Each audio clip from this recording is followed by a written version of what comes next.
Let's spend the rest of the week with John the Baptist. In Matthew 11, where we were yesterday, Jesus said this about John in verse 14. And if you are willing to accept it, John himself is Elijah who was to come. He was probably referring to Malachi's prophecy at the close of the Old Testament in Malachi chapter 4, verse 5. Behold, I am going to send you Elijah the prophet before the coming of the great and terrible day of the Lord.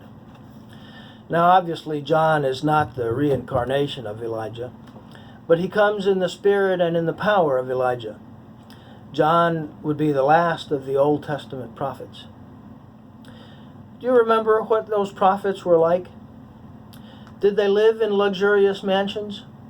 Hardly.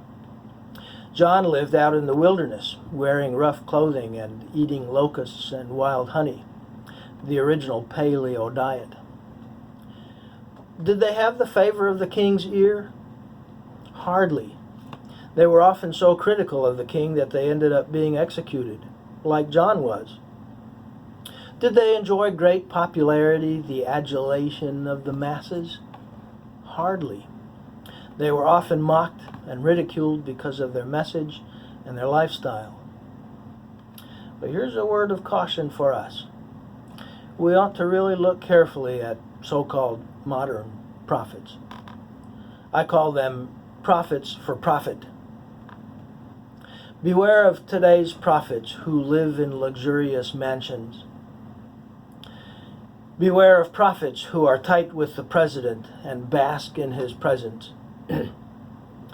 Beware of prophets who enjoy a large TV audience, superstar status, and the adulation of the masses. Beware of prophets who only tell you what you want to hear, tickling your ears so that they'll remain popular.